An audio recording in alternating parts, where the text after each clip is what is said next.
Terima kasih Anda masih bersama kami di iNews Malam. Pemirsa, Badan Eksekutif Mahasiswa Universitas Indonesia menggelar aksi demonstrasi menolak pengesahan revisi Undang-Undang Nomor 8 Tahun 1981 tentang Kitab Undang-Undang Hukum Acara Pidana. Meski hujan, masa aksi tetap bertahan menyuarakan penolakan rancangan Undang-Undang KUHP menjadi undang-undang di depan gerbang Pancasila DPR RI Jalan Gelora, Jakarta Pusat, Selasa siang. Di sisi lain, beberapa massa tiba-tiba memblokade Jalan Gelora. Sejumlah massa menghentikan laju mobil yang melintas dan menyuarakan setiap tuntutannya di hadapan para pengendara. Massa aksi juga membawa poster tentang penolakan RUU KUHP. Massa aksi menilai revisi KUHP yang disahkan tidak mementingkan partisipasi publik.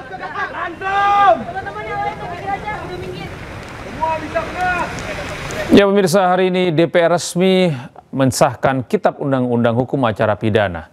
KUHP baru ini akan berlaku 2 Januari 2026. Tibalah saatnya kami minta persetujuan fraksi-fraksi terhadap rancangan undang-undang tentang Kitab Undang-Undang Hukum Acara Pidana. Apakah dapat disetujui untuk disahkan menjadi undang-undang? Setuju. Terima kasih. Revisi KUHP resmi disahkan hari ini. Peresmian dilakukan pada sidang paripurna ke-8 masa persidangan 2 tahun 2025-2026. DPR tegaskan revisi KUHP sudah melalui pembahasan mendalam dengan sejumlah perwakilan sipil dan ahli. Menteri Hukum Supratman Andi Aktas memastikan KUHP yang baru saja disahkan akan berlaku pada 2 Januari 2006 mendatang. Berlakunya KUHP ini akan bersamaan dengan Kitab Undang-Undang Hukum Pidana atau KUHP yang sudah lebih dahulu pengesahannya.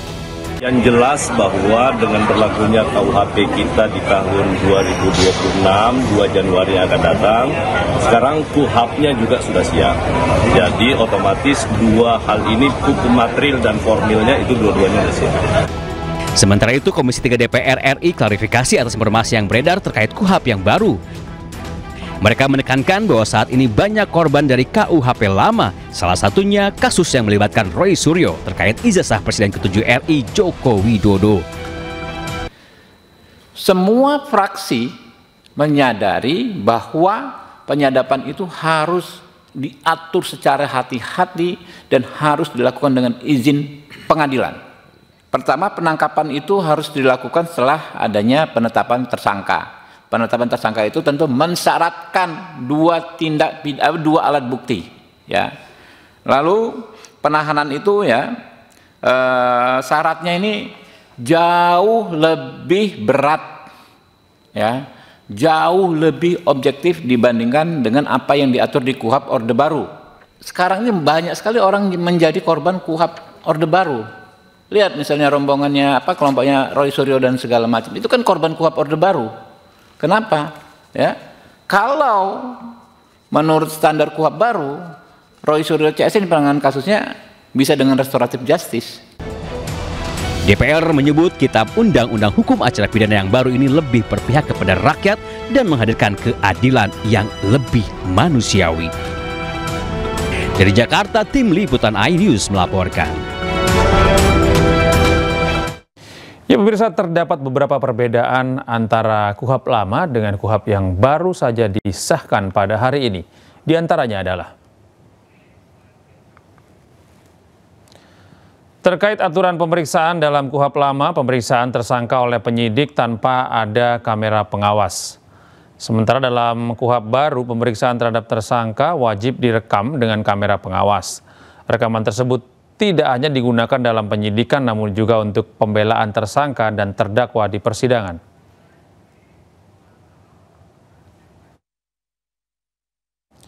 Terkait penahanan dalam KUHP lama, penyidik bisa melakukan penahanan hanya dengan 3 syarat, yakni apabila tersangka dikhawatirkan melarikan diri, menghilangkan barang bukti, serta mengulangi tindak pidana. Sementara dalam KUHP baru, penyidik bisa melakukan penahanan jika memenuhi 8 syarat atau lebih sulit, yakni selain 3 syarat di KUHP lama ditambah 5 syarat lain. Di antaranya apabila tersangka mengabaikan panggilan 2 kali berturut-turut, tersangka memberikan informasi tidak sesuai fakta, tersangka menghambat pemeriksaan, dan tersangka terancam keselamatannya serta mempengaruhi saksi untuk berbohong.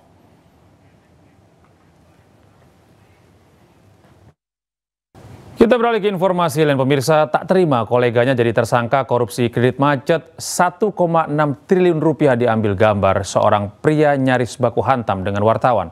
Keributan terjadi saat tersangka hendak digelandang ke tahanan.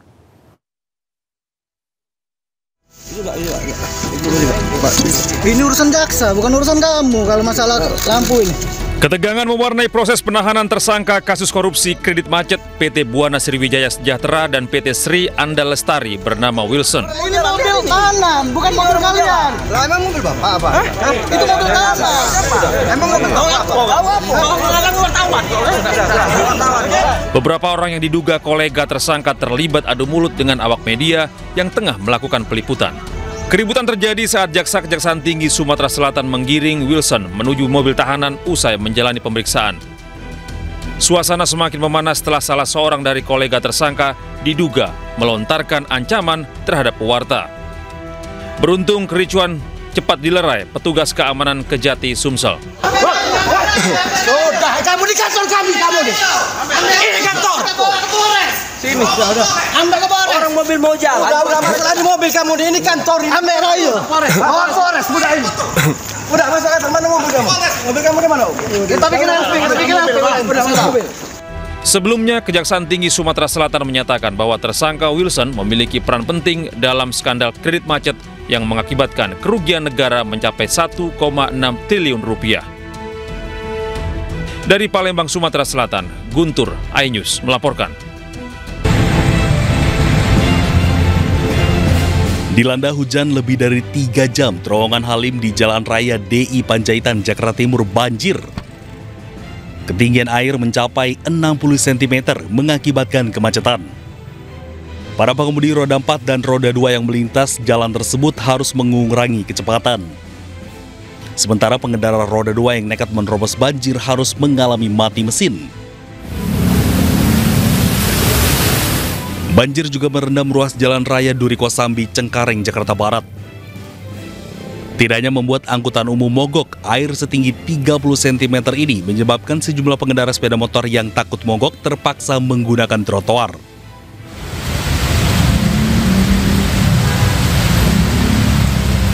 Sementara itu, Jalan Ciledug Raya banjir dengan ketinggian air 30 cm membuat arus selalu lintas dari arah Kebayoran menuju Cipulir padat merayap. Sejumlah pengendara yang nekat menerobos genangan air mengalami mati mesin atau mogok. Dari Jakarta, tim liputan iNews melaporkan. Masih dari Jakarta, pemirsa, seorang anggota polisi menyelamatkan bocah yang nyaris hanyut terbawa arus di Koja, Jakarta Utara. Polisi tersebut bernama Aibda Eli Effendi yang bertugas sebagai Babin Kamtibmas. Astagfirullahaladzim. Tolong yang bisa berenang. Tolong yang bisa berenang. Seorang anggota polisi menyelamatkan anak laki-laki berusia 14 tahun yang nyaris tenggelam akibat terbawa arus di Kali Kresek, Lagoa, Koja, Jakarta Utara, Selasa siang. Petugas berpangkat Aibda Eli Effendi yang bertugas sebagai Babin Kamtibmas ini menceburkan diri ke kali untuk menyelamatkan korban bernama Ade Hermanta. Ade yang masih duduk di sekolah menengah pertama ini pun berhasil dievakuasi ke daratan dengan selamat dan dibawa ke Rumah Sakit Umum Daerah Koja guna pemeriksaan kesehatan. Babin Kamtibmas Polsek Koja ini mengungkapkan saat kejadian dirinya tengah mengadakan kegiatan pangan murah di sekitar lokasi. Karena di hadapan saya, di depan saya melihat anak yang tenggelam ini, kalau saya tidak ikut membantu, kalau seandainya sampai terjadi meninggal atau nggak ketemu, itu yang saya rasakan sangat menyesal. Dari situ saya dengan tidak memikirkan keselamatan saya juga untuk membantu, itu sehingga ketemu pada saat diselamatkan dan warga lain juga ikut membantu. Orang tua korban tidak menyangka jika anaknya yang pamit belajar kelompok justru terbawa arus saat bermain. Orang tua korban sampaikan terima kasih karena anaknya berhasil diselamatkan oleh Aibda Eli. Dari Jakarta, Rizky Falupi, iNews melaporkan. Pemirsa, perumahan Jati Bening Permai Pondok Gede, Kota Bekasi, Jawa Barat hingga malam ini masih terendam banjir hingga ketinggian 1 meter.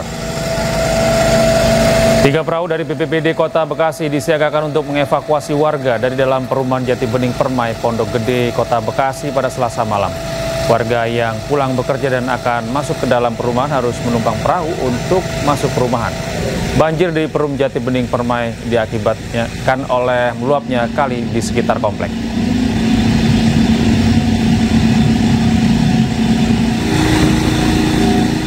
Dan untuk mengetahui situasi terkini banjir di kawasan Jati Bening Bekasi, kita terhubung dengan jurnalis iNews Rahmat. Selamat malam Rahmat, bagaimana situasi terkini di kawasan Jati Bening tempat Anda melaporkan? Gede, pemirsa, setelah sempat merendam banjir yang sempat merendam perumahan Jati Bening Permai Pondok Gede Kota Bekasi ini, ya pada saat ini pukul 20.30 sudah surut, bahkan sejumlah kendaraan pun sudah dapat melintasi genangan air yang sebelumnya menggenangi rumah warga ini. Surutnya air yang ada di pemukiman warga perumahan Pondok Gede Permai ini setelah 4 unit pompa air dikerahkan di lokasi, dan petugas pun sempat melakukan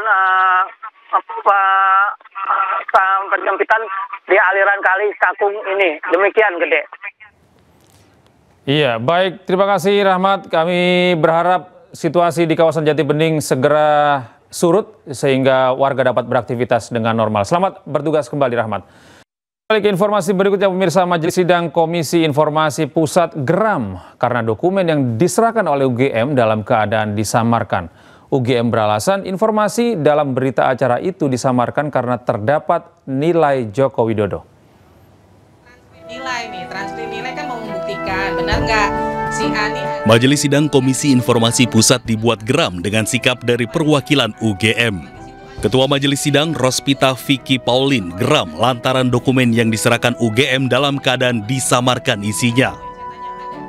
UGM beralasan informasi dalam berita acara itu disampaikan karena terdapat nilai Joko Widodo. Masa berita acara berkaitan dengan nilaian sih? Karena itu ada nilainya, Bu. Ada nilai kan di dalamnya. Kalau satu dokumen berisi informasi rahasia, nilai, kan tidak otomatis informasinya menjadi dikecualikan. Nilainya saja yang ditutup, kan? Berarti kan dokumen lainnya masih menjadi informasi publik. Gitu loh. Nah, itu udah dilakukan uji konsekuensi belum? Kalau untuk yang... Nih kayak gini nih, transkrip nilai nih. Transkrip nilai kan mau membuktikan, benar nggak? Si Ani ada kuliah dari semester 1, 2, 3, 4, 5 sampai semester 8 misalnya kan. Bahwa di situ ada nilainya ditutup. Tapi bahwa ada bukti yang menyatakan bahwa yang bersangkutan pernah kuliah, itu menjadi informasi terbuka atau tidak? Itu yang saya tanya. Ada nggak dilakukan uji konsekuensi? Kalau spesifik itu... Belum ada? Belum ada ya?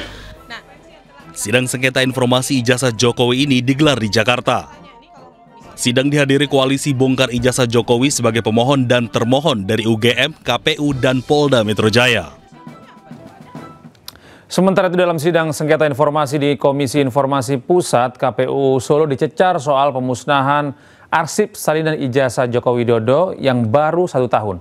Padahal menurut aturan arsip pemusnahan baru bisa dilakukan setelah minimal 5 tahun.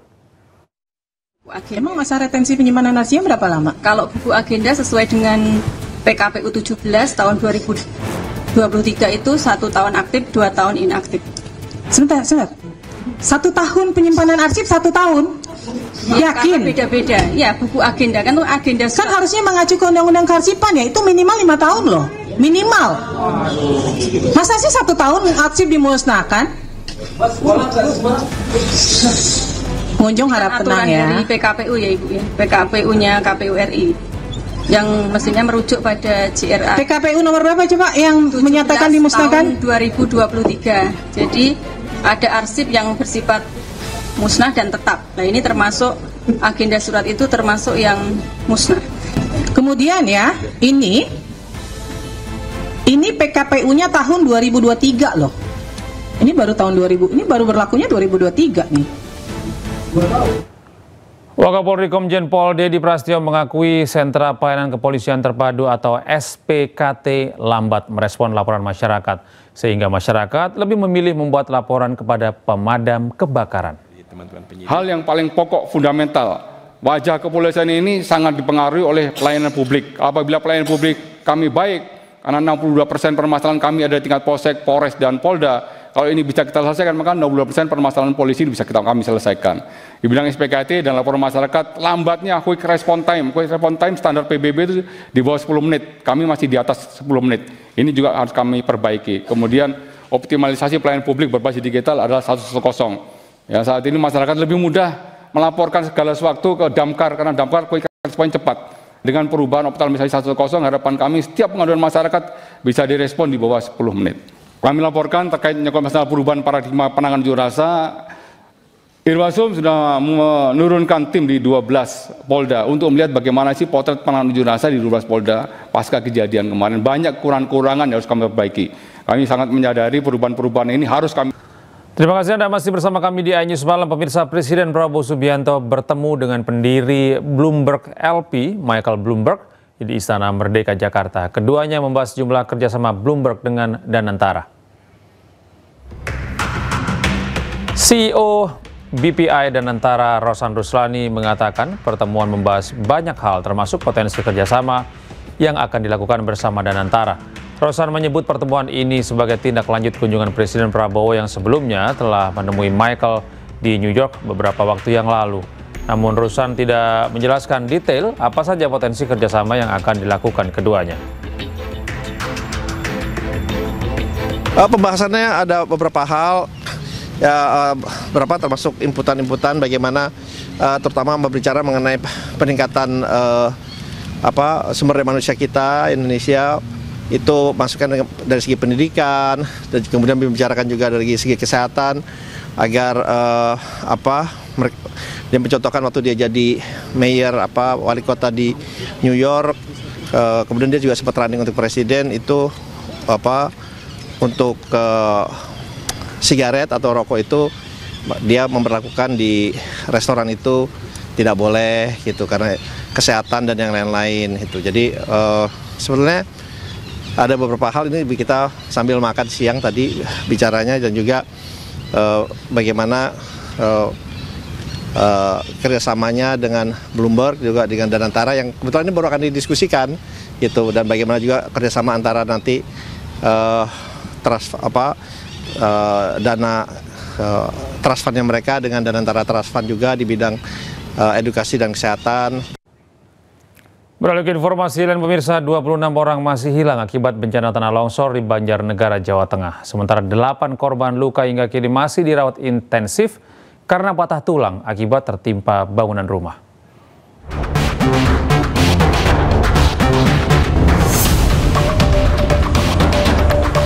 Rencana evakuasi 26 korban yang masih tertimbun longsor terpaksa dibatalkan. Kondisi tanah yang belum stabil dan terus bergerak menimbulkan potensi longsor susulan, sehingga tim SAR menunda operasi untuk meminimalkan resiko petugas di lapangan. Pergerakan tanah kembali terjadi dan sempat membuat relawan mundur. Dari hasil asesmen tadi, maka dari tim geologi menyampaikan bahwa masih adanya pergerakan tanah dan masih ada kemungkinan longsoran susulan, sehingga direkomendasikan untuk pelaksanaan operasi SAR hari ini tidak direkomendasikan menggunakan pelatan alat berat. Data hingga siang ini, akibat peristiwa ini 923 jiwa mengungsi dan 26 orang yang hilang diduga tertimbun material longsor. Bencana ini membuat 48 rumah tertimbun longsor. Warga dilarang untuk mendekat ke lokasi kejadian karena kondisi masih berbahaya. Sementara itu, 8 korban luka masih mendapatkan perawatan intensif di puskesmas terdekat. Korban rata-rata mengalami patah tulang akibat tertimpa bangunan rumah. Selain luka fisik, korban juga mengalami trauma berat. Dari 8 korban ini, 3 orang diantaranya masih dirawat di Puskesmas Pandanarum, sementara 5 orang yang mengalami luka cukup parah harus dirujuk ke RSUD Banjarnegara, Jawa Tengah. Dari Banjarnegara, Jawa Tengah, Nurdin Fauzi, iNews melaporkan. Sementara itu, tim SAR gabungan berhasil menemukan 1 jenazah korban tanah longsor di Desa Cibenying, Cilacap, Jawa Tengah. Hingga kini 6 korban masih belum ditemukan.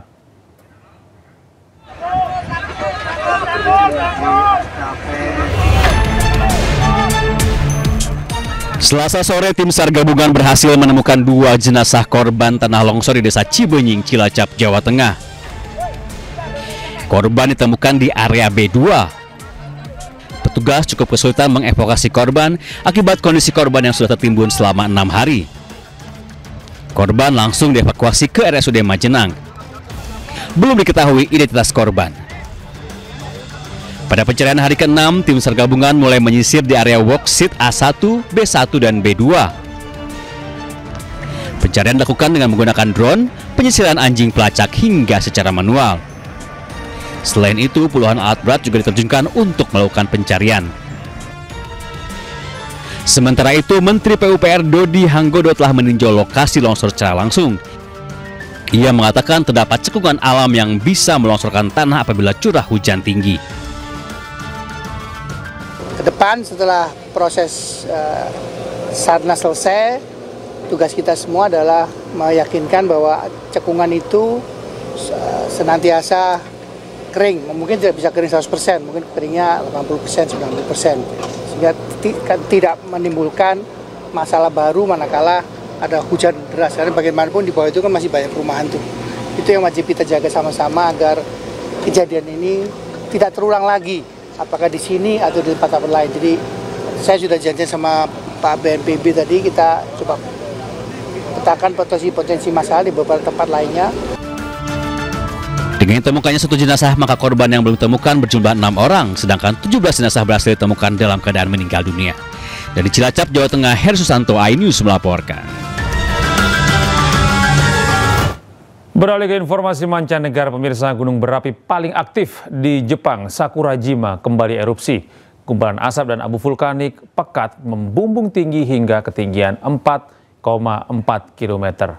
Dan pemirsa, informasi ini sekaligus menutup jumpa kita dalam iNews malam hari ini. Temukan terus informasi-informasi terbaru kami lainnya di www.inews.id. Dan cuplikan tayangan berita iNews juga dapat Anda saksikan di kanal YouTube @officialinews. Mewakili kerabat kerja yang bertugas, saya Gede Satria pamit undur diri. Terima kasih atas kebersamaan Anda, tetap sehat, tetap semangat, selamat beristirahat, dan sampai jumpa.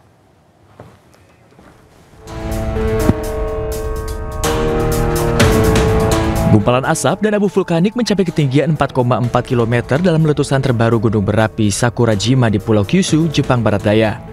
Hujan abu dilaporkan terjadi di beberapa bagian prefektur Kokushima, Kumamoto, dan Miyazaki. Pihak berwenang setempat menyatakan tidak ada laporan korban luka ataupun kerusakan bangunan. Namun hal ini menyebabkan pembatalan puluhan penerbangan di Jepang Barat Daya. Letusan tambahan tercatat sekitar pukul 14.30 dan 20.50 waktu setempat.